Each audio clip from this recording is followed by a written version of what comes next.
If you've been feeling stuck, discouraged, or quietly worried about money, this 7-day abundance reset is designed to help you shift your focus, your energy, and your results one simple step at a time.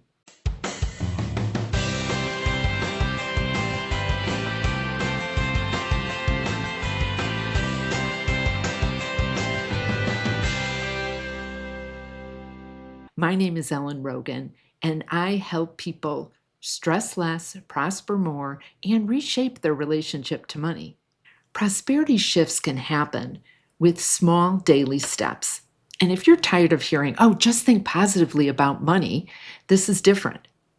This is about providing you with quick actions that you can take every single day for the next 7 days to start to see and feel differently about your money and to start to see results.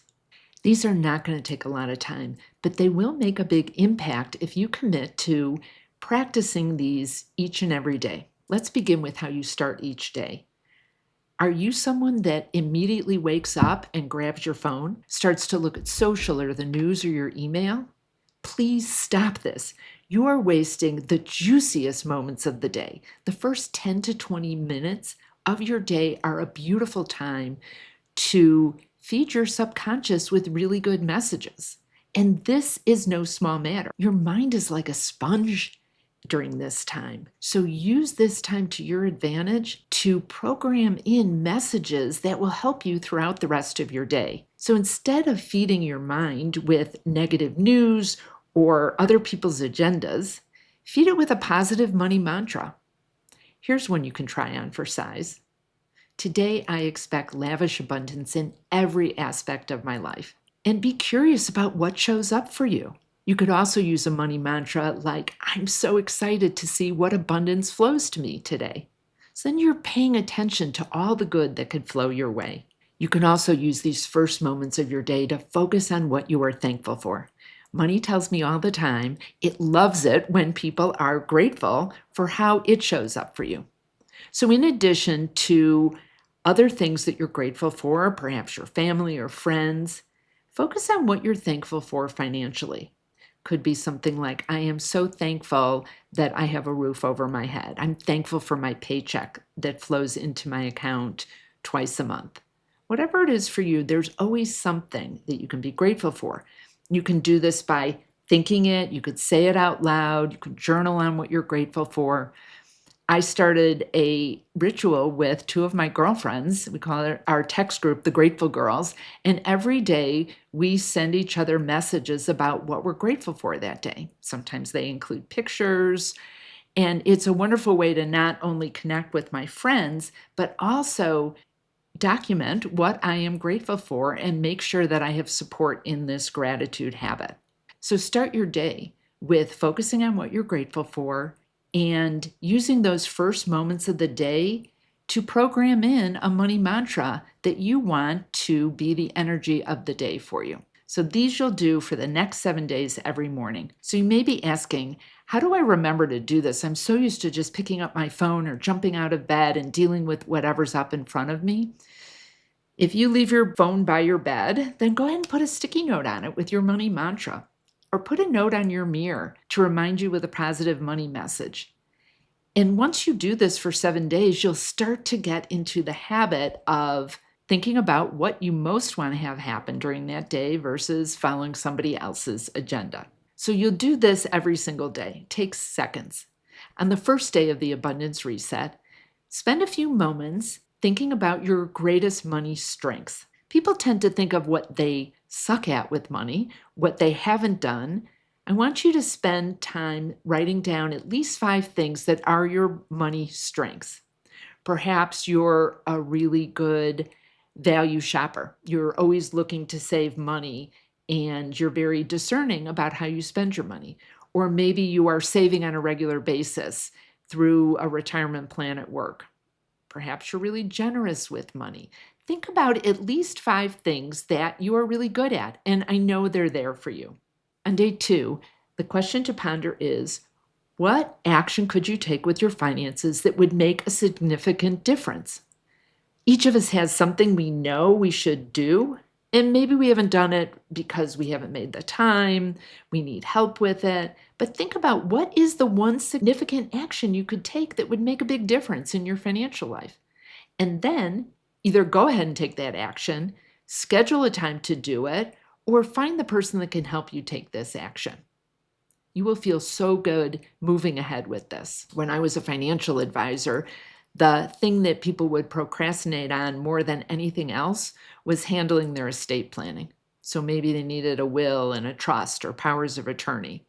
What is it for you? Maybe there's an old account you have to close, or you wanted to up your savings contributions. Just think about it. What is that action? On day 3, I'd like you to journal about the ways that you are already prosperous. And I say the word prosperous versus having a lot of money because prosperous, the definition is a condition of success or thriving. Yes, it may be with money.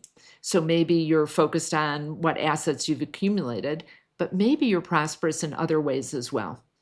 Could be that you have a beautiful support system around you. Could be that you have a job that you love. So think about it. What are ways that you are already prosperous? Set a timer for 5 minutes and just journal about this and see what comes up for you. On day 4, think about what area of your financial life that you could use more learning, input, or advice.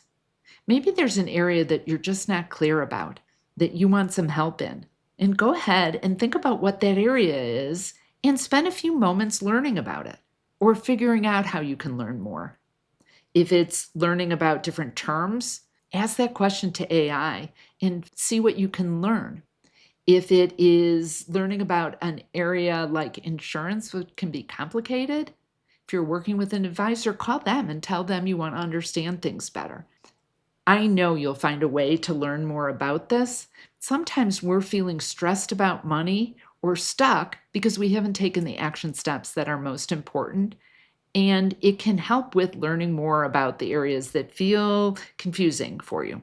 On day 5, now this one might feel counterintuitive, but I'd like you to give some money away. It's up to you how much. Perhaps you're giving to a charity that's important to you, or a friend or family member that needs money. If you live in a city where there's people that are unhoused and they're asking for money, perhaps you give them a gift card to buy some food, or you give them some money, or you take them into a convenience store and you buy them a sandwich. There is a woman named Sherry who told me this story years ago about how she was walking through Chicago and a guy came up to her and asked for money. And instead of just walking past him, she said, "What's going on?" And he said, "Well, I normally wash windshields on people's cars to make some extra money so I can buy food. And I haven't been able to do that today. No one's given me any money." She said, "Oh, come with me." She walked him into a local grocery store, back to the deli counter, got him a sandwich and something to drink, and went on her way. He felt good. She felt really good about doing that. It took a couple minutes and a few dollars. And we don't do kind acts with the expectation of something coming back to you. But what I know over and over is what goes around comes around. And for Sherry, this happened pretty immediately. That night, she got a call from her aunt saying that her aunt and uncle wanted to gift her some money. Was that an accident that it happened the same day? I don't really think so. But regardless, without an expectation of something coming back to you, when you are giving money away, you are loosening your grip. And if your grip's like this, it's impossible to receive. So open your hands, give some money away, not more than you can afford to do, and notice how you feel after doing that. On day 6, ask yourself, what's a financial goal you haven't told anyone about or you've been hesitant to pursue? And start to envision that actually happening for you. When we use our mind as a tool for visualization, it helps our subconscious feel like we're already accomplishing that. So in your mind's eye, imagine as if it's happening right now. This is a perfect thing to do in those first minutes when you're waking up. Picture that goal that you have. And then before you leave that vision, quietly ask yourself, what's my first next step to turn this vision into reality?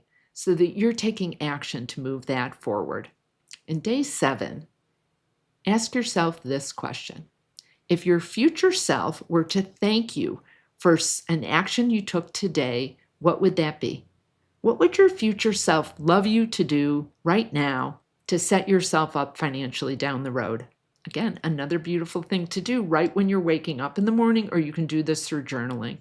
What will your future self thank you for? Some of these questions I provided you in the 7-day abundance reset come from the Money Talks cards. These are 48 conversation starters to help you have a better relationship with money. And there's more information about these in the description below. I am so excited to hear how this abundance reset works for you. If you're in, put in the comments, I'm in to try this. After you've tried it, let me know how things are working for you. I've put all the 7 days and the steps in the description below so they're easy to remember. And if this is helpful for you, or you want to share this with a friend, it's going to be a lot more fun if you do this reset with someone you know in your life.